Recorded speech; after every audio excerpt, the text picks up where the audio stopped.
Siksa Neraka Universe melanjutkan filmnya yang kedua, yaitu Jembatan Shirotol Mustaqim, yang hasilnya nggak beda jauh dengan Siksa Neraka.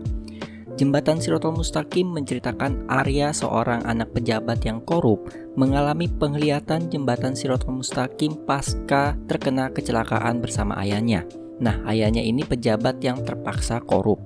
Secara cerita dibandingkan Siksa Neraka bisa dibilang naik sedikit doang karena nggak begitu flat. Kalau Siksa Neraka itu kan kena kecelakaan, masuk neraka, terus alurnya nyeritain dosa apa yang mereka perbuat, nanti dilihatin bentuk sisanya. Nah, kalau film ini ada sisi investigasi, di mana si anak dan ibunya mencari tahu mengenai korupsi yang dilakukan oleh bapaknya. Investigasinya terbilang bukan yang kompleks sih. Sayangnya film ini masih berasa kayak nonton sinetron Azab Indosiar, nggak ada bedanya dengan Siksa Neraka. Bahkan saat adegan jembatan dan gongnya itu surga di sini diliatin gitu. CGI-nya, aduh, nggak ada peningkatan sama sekali. Gua rasa film ini nggak akan hype kayak Siksa Neraka, karena Siksa Neraka ini kan ada komik jadulnya ya. Nah, setahu gua jembatan ini nggak ada. Kalau ngomongin kelebihan yang lainnya, gue bakal tepuk tangan dengan penggambaran pejabat korup yang di film ini sih. Agus Kuncoro sebagai Alim secara akurat menggambarkan pejabat di Indonesia yang pas tersandung kasus korupsi pakai peci. Kurangnya sih nggak ada senyum-senyumnya. Ada satu percakapan yang bikin gue kayak, wah, jangan-jangan pejabat-pejabat yang korupsi di Indonesia pemikirannya mirip si Alim. Jadi percakapannya tuh gini, si Alim bilang dia tidak mencuri, tapi mengambil haknya dia sebagai pejabat. Wah, dalam hati gue kayak, bangsat, jangan-jangan koruptor di Indonesia pada gini mikirnya. Gue berani jamin sih, ini film ditonton sama pejabat gak akan membuat mereka gak korupsi. Pasti tetap korupsi. Udah disumpah aja masih korupsi. Hal yang terbaik di film ini justru bagian pejabat yang koruptor, dan ternyata bawahannya kayak pengawal pribadinya juga terlibat. Ya kalau bagian ini gue nggak tahu ya di real life apakah begini juga. Soalnya di puncak konflik film ini malah jadi thriller gitu. Si Arya sama ibunya diuber-uber sama penjahat atau orang sewaan pemerintah. Nah, bagian klimaksnya ini malah buat gue lucu gitu.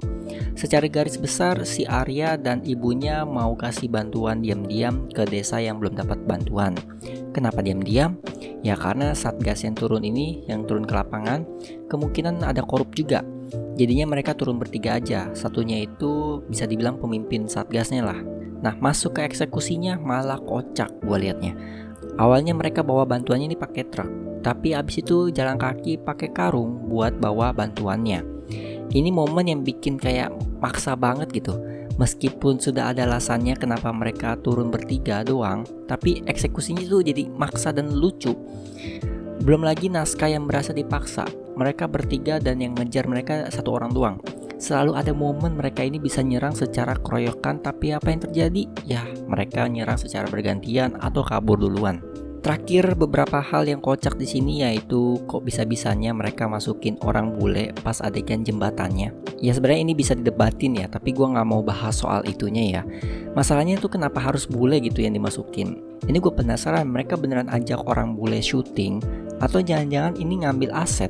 Jadi ngambil adegan bule ini dari film lain terus dikopi di sini. Terus juga ada korban tsunami yang memvideokan dirinya dan anaknya, dan dia itu dalam keadaan selamat tapi terluka. Kocaknya di mana? Kok bisa HP-nya masih hidup? Dalam kondisi seperti itu, HP-nya seharusnya udah mati karena kena air. Plus kameranya bersih banget, swear. Lu nonton dari film, kagak ada kotor-kotornya nih kamera abis kena tsunami. Overall, film ini masih bisa diambil pelajarannya dan makna di dalamnya. Ya, tapi mungkin buat pejabat korupsi di Indonesia sih nggak akan diambil ya maknanya ya. Namun sebagai cerita dan keseluruhan sayangnya masih berasa sinetron Azab Indosiar. Kata gue sih jangan dilanjutin dah ya Akhirat Universe ini, apalagi kalau yang pegang di Company dan Umbara Brothers. Kalau dibandingkan dengan Siksa Kubur ya berasa banget jomplangnya kedua film ini. So itu saja review dari gue. Terima kasih bagi yang nonton, like, comment, dan subscribe. Gue Rakis, signing out.